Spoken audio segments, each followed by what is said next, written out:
They called Wall Street the most ruthless place on earth.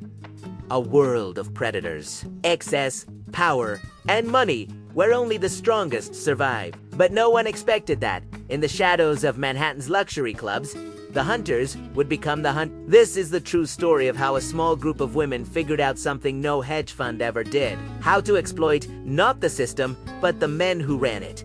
This is not a story about stripping. It's not a story about drugs or nightlife. This is a story about leverage, psychology, shame, and silence. And once you understand how it worked, you'll realize why it succeeded for years and why something like it could happen again.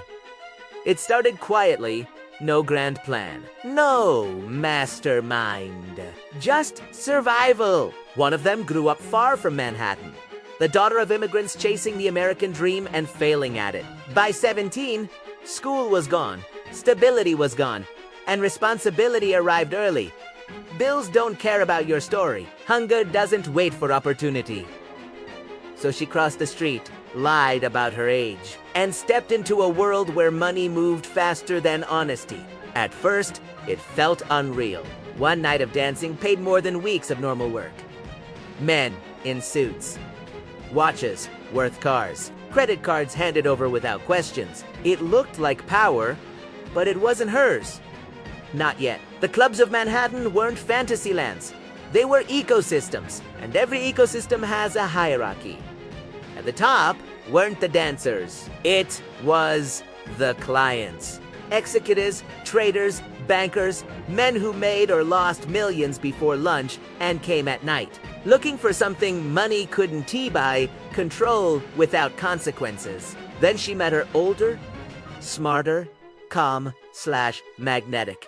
A woman who barely danced anymore, yet made more money than anyone else in the room. While others climbed pools, she sat back and watched. She understood something critical. The real money wasn't in performance. It was in access. In these clubs, dancers paid to work, which meant clients didn't belong to the club. They belonged to whoever brought them in. That was the insight. Wall Street men didn't want to feel rich. They already were. They wanted to feel desired, admired, untouchable. And they believed money protected them from consequences. That belief became the weapon. The plan was simple, elegant, repetitive. One woman would meet a target outside the club. Dinner, drinks, flattery, alcohol. The goal wasn't seduction, it was disarmament. Lower defenses, build trust, make him feel chosen. Later, others would coincidentally join. The night would move to the club. More drinks, more attention, more validation. Then came the point of no return. Some men barely remembered what happened next. Others remembered pieces, laughter, music, a private room, a signature, a swipe of a card. What they didn't remember was agreeing to 5-figure charges, or 6-figure ones. Some nights, a single man was charged tens of thousands of dollars, sometimes more, and somehow no alarms went off. RS. Why? Because the real genius of the operation wasn't the scam, it was the silence. These men woke up with massive charges and a choice. Call the bank and explain where they were. Call the police and risk headlines. Tell their wives, their firms, their boards, or say nothing.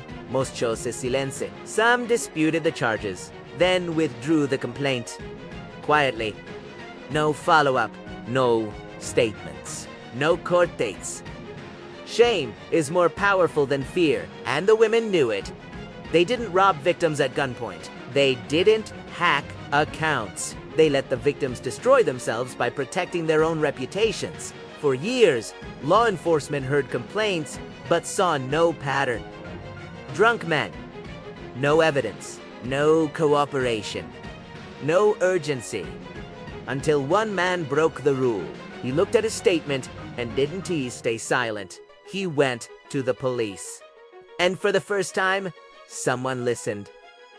Phones were monitored, calls recorded, conversations replayed, and eventually, someone admitted what had been happening. Not loudly, not proudly, calmly. That was the crack. Once one voice spoke, others followed. The illusion collapsed fast. The arrests came quietly. No dramatic raids. No public chase, just handcuffs and courtrooms. The numbers shocked everyone. Hundreds of thousands in months. Possibly far more before that, and yet, the punishment was light. No long prison sentences. No lifetime bans. No media circus like the men they targeted would have faced, because the story made people uncomfortable. Who was the villain? The women who exploited greed and arrogance? Or the men who believed money made them untouchable? Even today, people argue about it. Some call them criminals. Others call them predators who hunted predators. Modern Robin Hoods. Symbols of a broken system eating itself. But here's the part most people miss. This wasn't a fluke. It wasn't genius. It wasn't even particularly complex. It worked because the financial elite operates on secrecy, image, and unspoken rules. Because reputation is worth more than cash. Because power hates exposure. And because the system protects those who stay quiet, even when staying quiet costs them everything. The story eventually became a headline. Then an article, then a movie, then a cultural moment. But the real lesson isn't about strippers or Wall Street. It's about incentives. When shame is stronger than justice, crime thrives. When reputation matters more than truth, silence wins. And when people believe they're untouchable, they become easy targets. This is why scams don't always look like scams. This is why fraud doesn't always wear a mask. And this is why the most powerful people in the room are often the easiest to exploit. Because the oldest weakness in finance isn't greed, it's ego. And as long as that exists, stories like this will never stop happening. If you want the full breakdown of how power, money, and psychology collide in the real world, and why history keeps repeating itself, make sure you subscribe. Because this wasn't just a story, it was a warning.